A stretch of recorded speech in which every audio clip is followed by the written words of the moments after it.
여러분, 기독교는요, 예수님을 믿는 종교입니다. 그리고 기독교는 예수님이 역사하는 종교입니다.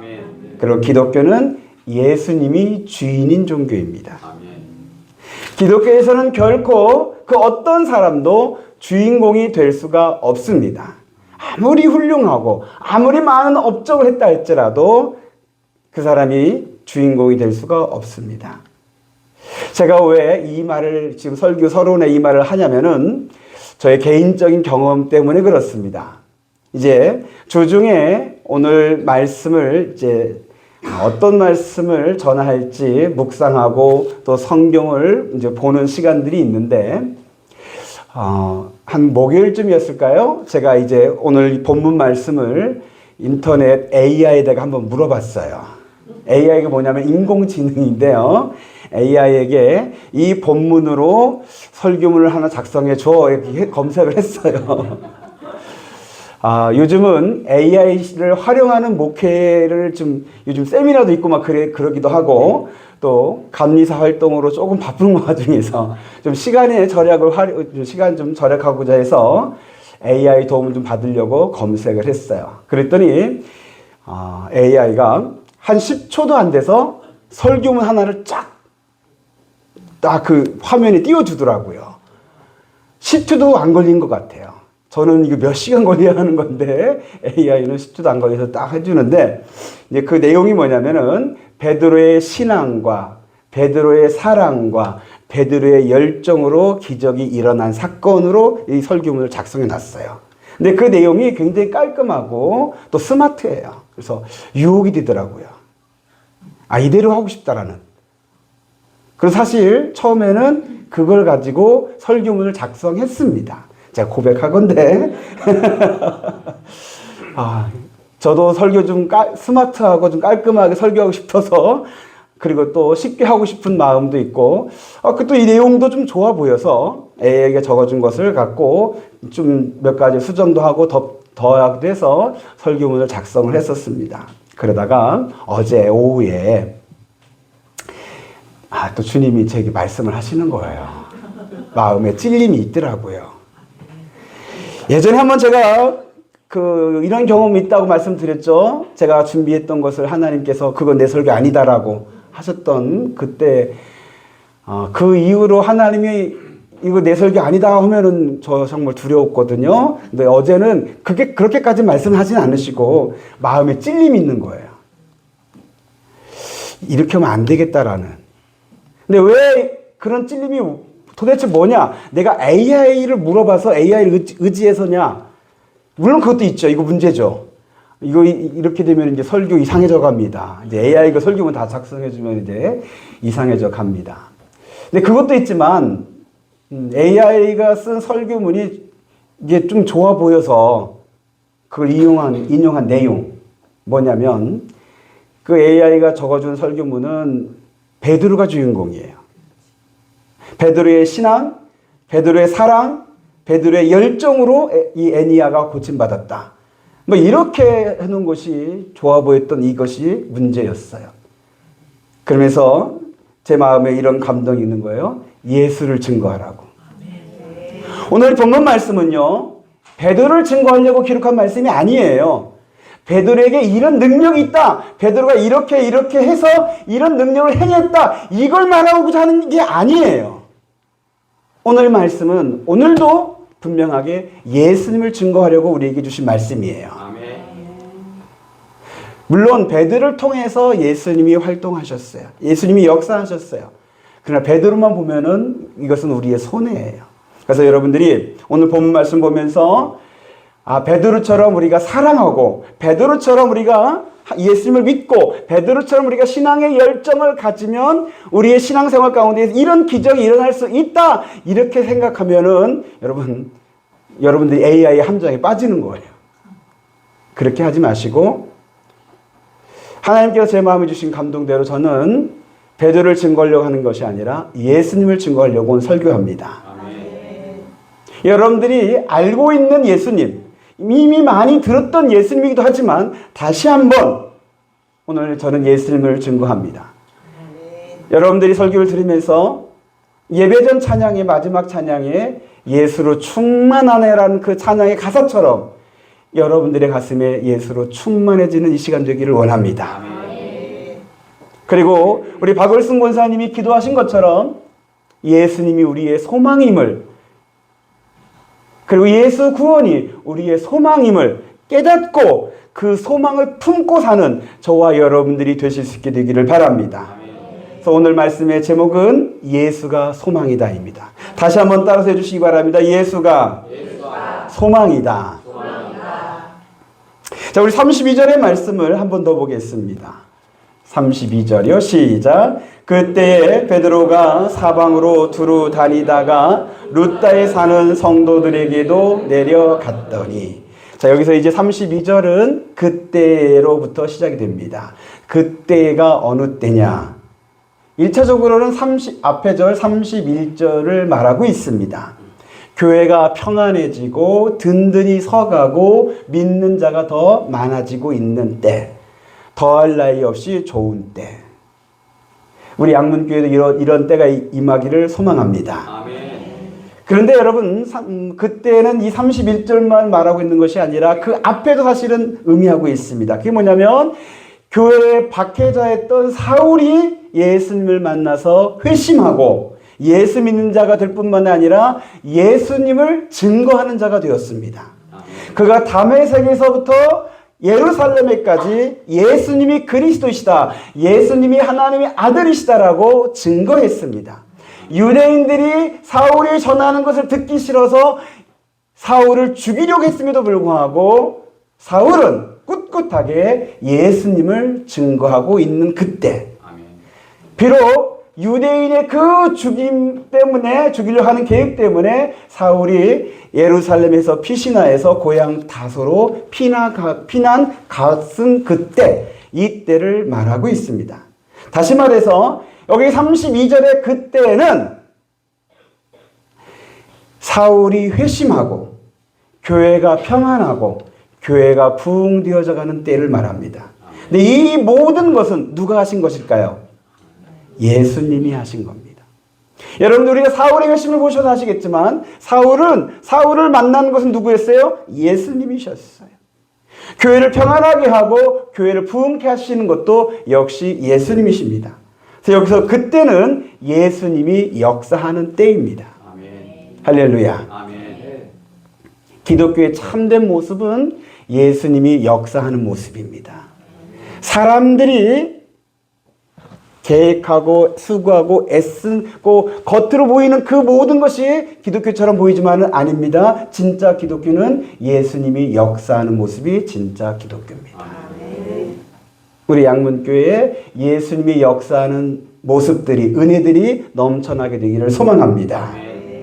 자, 근데 그때에 베드로가 사방으로 두루 다니다가 베드로가 다시 등장하게 됩니다. 다시 베드로가 나왔습니다. 저는 이것을 베드로가 다시 일어섰다라고 표현을 하고 싶습니다. 왜냐하면요, 앞에서 베드로가 예전에 이제 성령이 충만할 때는 은과 금은 내게 없지만 내게 있는 것을 곧 내게 주니 나사렛 예수 그리스도 이름으로 일어나 걸어라, 이렇게 담대하게 선포하면서 설교에서 3,000명이 회심하면서 예수 믿는 사건도 있었습니다. 또 예수 전하지 말라라고 그렇게 사내들인이 베드로를 협박했을 때 너희 말 듣는 것보다 하나님 말씀 듣는 게 더 맞다라고 하면서 죽음을 무릅쓰고라도 복음을 전했었습니다. 그러다가 이제 스데반 집사가 순교를 당합니다. 그리고 사울이 교회를 박해를 합니다. 그러면서 교인들이 흩어지면서 베드로의 그 마음이 조금 주저앉아 있는 모습으로 보이게 됩니다. 여러분, 교인들이 흩어지는 것은요, 목회자에게는 힘이 빠지는 모습입니다. 예배 드릴 때 빈자리가 보일 때는 목회자에게 힘이 빠져요. 저에게 힘 빠지게 하지 마시고 여러분, 빈자리 생기지 않게 잘 해주시기 부탁드립니다. 이건 전 개인의 부탁이고요. 그런데 이제 베드로가 이렇게 잠시 낙심하고 있을 때, 그때에 주님이 하시는 것을 베드로가 봅니다. 주님이 박해져 있던 사울을 회심시키셨습니다. 주님이 교회를 평안하게 하시고, 그리고 온 유대와 사마리아 교회들에게 부흥을 하시는 것을 주님께서 하시는 것을 베드로가 봅니다. 사람을 통해서 낙심했다가 주님을 통해서 힘을 얻습니다. 이것이 여러분 우리 신앙의 묘미입니다. 아멘. 여러분들이 주일날 교회에 오는 이유는 이것도 있습니다. 세상 살면서 사람들 때문에 힘 빠집니다. 시달리다가 여러 가지 관계로 사건들로 인해서 힘이 다 빠집니다. 그러나 교회 와서 주님으로 인하여서 예수님으로 인하여서 새 힘을 얻는 것이 여러분들의 신앙생활입니다. 아멘. 그 신앙생활이 되기를 축복합니다. 아멘. 그래서 저는 여러분들이 교회 와서 스트레스 받는 거 전혀 없도록 하려고 노력합니다. 여러분들이 교회 와서 아무것도 안 해도 됩니다. 반응이 없네요. 아니라고 할 거라고 하시는 되는데 아니 저는 여러분들이 뭐 교회 마당에 풀을 봐도 안 뽑아도 괜찮아요. 여러분들이 교회 와서 어떤 교회 일 때문에 스트레스 받는다. 저 그거 원하지 않습니다. 여러분들이 교회 와서 예수님 만나서 세임 받기를 원합니다. 그 세임 받아서 그 은혜가 기뻐서 나도 교회에 좀 섬겨야겠다 하면 그때 풀 뽑으시면 돼요. 풀이 먼저가 아니에요. 화장실 청소가 먼저가 아니에요. 주방 봉사가 먼저가 아니에요.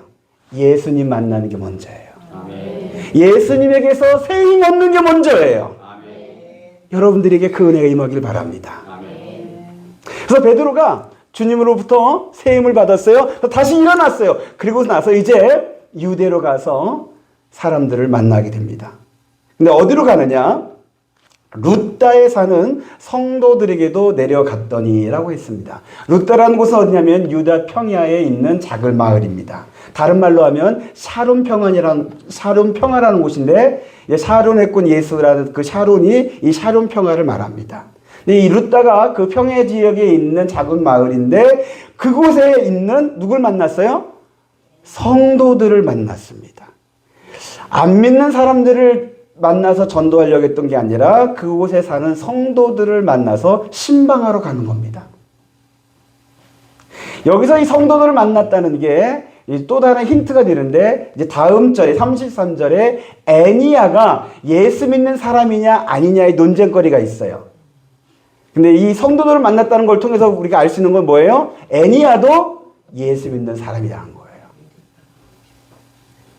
그래서 이 애니야를 이제 예수 믿는 애니야를 예수님께서 절망해서 그를 구원해 주신 사건이 오늘 본문의 말씀이에요.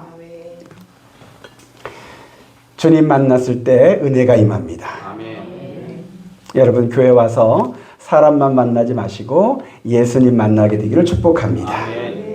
우리 33절의 말씀을 보겠습니다. 33절이요. 시작. 거기서 애니야라 하는 사람을 만남에 그는 중풍병으로 침상위에 누운 지 8해라. 자, 베드로가 루다에서 성도들을 만나는데 거기에서 애니야를 만납니다. 근데 여러분, 제가 이 33절에서 제 눈에 자꾸 들어왔고 제가 묵상되었던 말씀이 단어가 있는데 그게 뭐냐면 만남에라는 단어입니다. 이 만남. 여러분, 이 만나는 게 어떻게 베드로와 애니야가 어떻게 만났을까요? 경우의 수는 3가지입니다. 첫째로는 길에서 우연히 만났다. 이 가능할까요? 아닐까요? 불가능합니다. 여기를 통해서 하나 더 말씀을 드리면 여러분, 우리 기독교는 우연이라는 것을 말하지 않습니다. 우리의 그 삶 속에 이루어진 거에는 하나님의 뜻이 있고 하나님의 섭리가 있고 하나님의 계획이 있습니다. 우연이 되는 게 아니라 하나님의 섭리 가운데 되는 겁니다. 오늘 이 만남도 사실은 하나님의 섭리요 하나님의 계획인 줄로 믿습니다. 그리고 두 번째 경우는 뭐냐면 애니야가 베드로를 찾아온 거예요. 예수님이 수제자인 베드로를 만나면 내 병이 낫겠다 생각되어서 예수님 당시에 중풍병자를 4명의 사람들이 침상채 메고서 왔던 사건 여러분 기억나시죠? 그 사건처럼 이 애니야가 베드로를 찾아왔다. 이거 가능할까요? 아닐까요? 가능할 수 있지만 오늘 본문에 그런 내용은 없어요. 애니야를 돕는 사람 이야기는 안 나와요. 그러면 세 번째 경우의 수는 뭐냐면 루다에서 성도들을 신방하다가 성도들을 통해서 애니야라는 소식을 들어서 베드로가 애니야의 집으로 찾아가서 만난 거예요. 제가 볼 때는 세 번째가 맞는 것 같아요. 왜 세 번째가 맞냐면 베드로가 애니야를 만나는 순간에 주님의 마음에 감동이 돼요. 그래서 그 주님의 마음, 주님의 그 함께 살아계심의 역사하심을 믿고서 베드로가 선포하면서 역사가 일어나게 됩니다. 그래서 제가 이렇게 말하는 것은 이것이 지금도 우리 가운데 이루어지고 있다는 겁니다. 우리가 힘든 가운데 있고 슬픔 가운데 있고 심지어 절망 가운데 있을 때 주님은 우리를 찾아와서 만나 주십니다. 여러분들이 교회에 왔지만은 그러나 주님이 오셔야, 주님이 여러분을 만나셔야 주님을 만나실 수 있는데 주님은 만나시려고 여러분들 기다리고 계십니다. 주님을 만날 때 은혜가 있고 역사가 이루어집니다. 그리고 여기서 중풍병자가 나오는데요. 이 중풍병 여러분 잘 아시겠지만 뇌출혈이나 뇌졸중으로 인하여서 뇌경색으로 인하여서 몸의 일부가 마비되는 병입니다. 몸의 일부만 마비되는 것이 끝나는 게 아니라 그의 몸이 마비되고 마음도 사실 마비가 되면서 삶이 마비가 되는 병입니다. 이 애니야는 8년 동안 누워 있었지만 8년만으로 끝나지 않을 수도 있습니다. 어쩌면 죽을 때까지 마비가 되는 상태로 지낼 수도 있습니다. 우리 교회의 어느 성도님도 사실은 이 중풍병으로 몸이 마비가 되어서 잘 못 걷고 말도 잘 어눌하시고 기도 잘 안 들리시는 분도 있습니다. 제가 누구라고 말씀을 안 드립니다. 그분은 저를 만나면 예전에 교회 다녔었는데 요즘은 귀가 잘 안 들려서 설교가 목사님 말씀이 하나도 안 들린다고 해서 교회를 안 오고 그냥 집에 계신 분이 계셔요. 그분이 이렇게 만나면은 뭐라고 말하냐면 죽어야지라는 말밖에 안 하십니다. 그냥 죽지 못해 산다고. 삶의 희망을 잃어버린, 어쩌면 절망 가운데 빠져버린 모습인데 사실 애니야가 지금 그런 상태라고 알 수 있습니다. 네, 여러분, 이 중풍병 몸의 어떤 그런 마비만 있는 게 아니라 마음의 중풍병, 영적인 중풍병도 있습니다. 나를 절망에 빠지게 하는 이 중풍병이 있습니다. 경제적인 문제, 질병의 문제, 관계의 문제, 스스로 해결하지 못하고 오랜 세월 동안 시달리다가 절망에 빠지게 하는 그런 마음의 중풍병이 있을 수 있고요. 영적인 중풍병도 있습니다. 영적 무능력이 중풍병입니다. 여러분들이 예수를 믿고 이제는 죄 짓지 않고 살아야지 했는데 그게 잘 안 될 때가 많아요. 나는 죄 짓는 걸 원하지 않는데 어느 순간 보니까 내가 죄를 지어요. 가볍게는 거짓말이라든지 또 남을 미워하는 거라든지 또 어떤 성적인 문제라든지 아니면 욕심의 문제라든지 이런 크고 작은 이 죄들을 내가 벗어나고 싶은데 이게 잘 안 되고 그 죄에 그냥 애니야가 침상에 누운 것처럼 죄에 누워서 사는 그런 그리스도인이 있을 수 있어요. 이건 예수 믿는 사람도 그럴 수 있어요. 애니야가 성도라고 했잖아요. 예수 믿는 사람이라고 했잖아요. 예수 믿는 성도도 이런 몸의 중풍병, 마음의 중풍병, 영의 중풍병을 걸릴 수도 있어요. 그래서 로마서 7장에 이런 말씀이 있어요. 오호라 나는 곤고한 사람이로다. 이 사망의 몸에서 누가 나를 건져내랴. 여러분 누가 나를 건져나겠습니까? 예수님이 건져주십니다. 예수님이. 오늘 말씀의 주제는 어쩌면 예수님이 건져주신다입니다. 여러분들을 구원하실 분은 예수님이심을 믿으시기 바랍니다. 여러분 34절의 말씀을 보겠습니다. 34절이요. 시작. 베드로가 이르되 애니야야 예수 그리스도께서 너를 낫게 하시니 일어나 내 자리를 정돈하라 한데 곧 일어나니. 베드로가 애니야를 만나면서 그의 마음에 주님의 마음이 전해집니다. 주님이 나와 함께 하시고 이곳에 계시고 주님이 애니야를 고치시기를 원하신다는 것을 깨닫게 됩니다. 저는 목회하면서 이런 경험들을 합니다. 주님께서 원하신다. 주님께서 하시려고 하신다. 그래서 믿음으로 저도 선포한 적도 있고 그렇습니다. 그럴 때 귀신이 떠나가는 것도 나타났었고 병자가 고침받는 것도 나타났었습니다. 여러분, 이것이 기독교입니다. 제가 했다는 것이 아니라 주님께서 원하시고 주님께서 역사하신 것이 기독교입니다. 이 베드로의 선포, 예수 그리스도께서 너를 낫게 하신다는 이 선포가 무엇을 나타내느냐? 주님이 이것을 원하신다는 것이고, 그리고 주님은 지금도 살아 계시다는 것을 말씀합니다. 여러분, 예수님은 2000년 전에 이 땅에 오신 하나님의 아들이십니다. 그리고 우리의 죄를 짊어지고 분명히 십자가에 죽으셨습니다. 예수님이 십자가에 죽으심으로 말미암아 우리의 죄가 다 사함받았고 우리가 이제 용서받은 하나님의 자녀가 되었고 천국 백성이 되었습니다. 그런데 예수님의 구원은 십자가로만 끝난 것이 아니라 사흘 만에 부활하셨습니다. 사망 권세를 이기시고 부활하셨습니다. 그래서 예수님의 부활로 말미암아 예수님이 하나님의 아들이시며 우리를 구원하는 구세주 그리스도라는 것을 친히 증명하셨습니다. 그리고 예수님은 하늘로 승천하셨습니다. 하나님 보좌 우편에 계시고, 그리고 하늘에만 계신 것이 아니라 예수님의 영을 택한 자들에게, 믿는 자에게 주의 성령을 보내주십니다. 그래서 예수님은 주의 성령을 통하여서 제 안에서, 여러분 안에서 살아 역사하십니다. 여러분, 이것이 기독교입니다. 살아계신 예수님께서 지금도 여러분 안에서, 제 안에서 살아 역사하시는 것, 이것이 기독교입니다. 예수님이 역사하심으로 사울이 회심하고 교회가 평안해지고 교회가 부흥되어지고 애니야가 그 중풍병에서 절망해서 구원받는 이 역사가 일어나게 하십니다.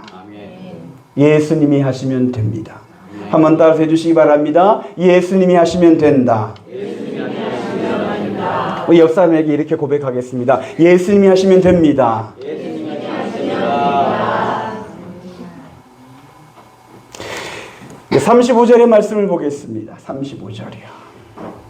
시작. 룻다와 사론에 사는 사람들이 다 그를 보고 주께로 돌아오니라. 베드로의 선포, 베드로가 믿음을 갖고 선포. 이것도 너무 이걸 베드로 강조하면 또 곤란하고요. 그 선포를 통해서 예수님께서 애니야를 고쳐주셨습니다. 8년 동안 누워있으면요, 몸에 근육이 다 퍼져서 없습니다. 일어날 힘도 없습니다. 그러나 그것도 문제가 되지 않습니다. 중풍병도 고치시는 예수님, 몸에 그냥 힘이 없는 그 상태도 능히, 그럼에도 불구하고 능히 일어세우실 수 있는 분이 예수님이십니다. 그렇게 애니야가 일어난 것을 사람들이 보고 또 그 소식을 듣고 많은 사람이 예수를 믿게 됩니다. 어찌 보면은 34절까지만 어떤 사람들은 34절만 기대했을지도 모르겠지만, 그러나 진짜 주님께서 주시고자 하셨던 은혜는 이 35절이에요. 사람들이 예수를 믿게 하는 것. 예수님은 이 애니야의 중풍병을 통하여서 그를 고침으로 말미암아 많은 사람들이 예수를 믿도록 하셨습니다. 예수님이 진짜 주고 싶으셨던 것은 예수 믿어 사람들이 구원받는 겁니다. 예수를 믿는 자는 누구든지 예수 십자가와 부활의 그 능력으로 우리의 죄를 사해 주시고 우리를 하나님의 자녀 되게 하시고 우리에게 영생의 구원을 주신 줄로 믿습니다. 여기서 오늘의 제목에 대해 다시 한번 말씀을 드립니다. 오늘의 제목은 예수가 소망이다입니다. 근데 사실 제가 처음에 제목을 정할 때 원래 제목은 제가 처음에 제목 정했던 게 뭐였냐면 예수가 희망이다라는 제목을 정했었습니다. 근데 여러분, 희망과 소망의 차이가 뭘까요? 희망과 소망. 예수가 희망이다. 이것도 맞아요. 이건 34절까지만 봤을 때는 이 내용이 맞아요. 그러나 35절을 봤을 때 진짜 예수님께서 주시고자 하셨던 것은 소망이었어요. 도대체 둘 차이는 뭐냐? 희망은 내가 바라고 원하는 것을 가슴에 품고 사는 것, 이게 희망입니다. 이 중풍병에서 낫기를 바라는 것, 이 문제가 해결되기를 바라는 것, 우리 자녀가 잘 되기를 바라는 것, 이거 희망입니다. 그래서 희망사항들입니다. 희망의 그 시작은 나로부터 시작됩니다. 그러나 소망은 하나님에게부터 나옵니다. 하나님의 약속, 하나님의 계획에 근거해서 하나님을 믿음으로 말미암아 내 가슴에 품는 것, 품어지는 것, 이게 소망입니다. 예수님께서 우리에게 주시고자 하셨던 것은 소망이었습니다. 예수 구원이 우리의 소망입니다. 예수 구원으로 말미암아 영생의 구원, 하나님의 나라가 저와 여러분들의 소망이 되기를 바랍니다. 이 땅의 것만 생각하며 살지 마시고 천국 소망 갖고 사시는 그리스도인 되시길 바랍니다. 제가 이제 테니스 운동을 한다고 말씀을 드렸었는데요. 저랑 같이 운동하는 일반인 가운데 최근에 저한테 자꾸 이런 말을 하는 분이 계셔요. 목사님, 그러면 천국 못 갑니다. 이제 제가 테니스 경기 하다가 이기면은 그런 말을 해요. 목사님, 그렇게 치면 천국 못 갑니다. 그렇게 말을 하고 그러는데, 이제 그 말이 뭐, 여러분들 우스갯해서 아시겠지만은 좀 조롱이고 약간 비난 뭐 그런 거 섞여 있는 말이죠. 그래서 어떤 때는 기분이 나쁘기도 해요. 저런 말 못하게 해야 할까 생각도 들기도 했습니다. 그런데 제가 또 이런 마음이 들더라고요. 그가 비록 아직 지금은 예수를 안 믿어서 천국을 아직 믿지 않고 나를 비난하게 해서 조롱하게 해서 저런 말을 하지만, 그러니까 나를 비난하기 위해서라도 목적은 그랬지만 저 입에서 천국 이야기가 나오잖아요. 그 입에서 천국 나오잖아요. 어제 같이 운동할 때는 한 10번은 한 것 같아요. 여러분 하루에 천국 이야기 몇 번 하십니까? 믿지 않는 사람도 이 정도는 하는데 여러분들은 몇 번 하십니까?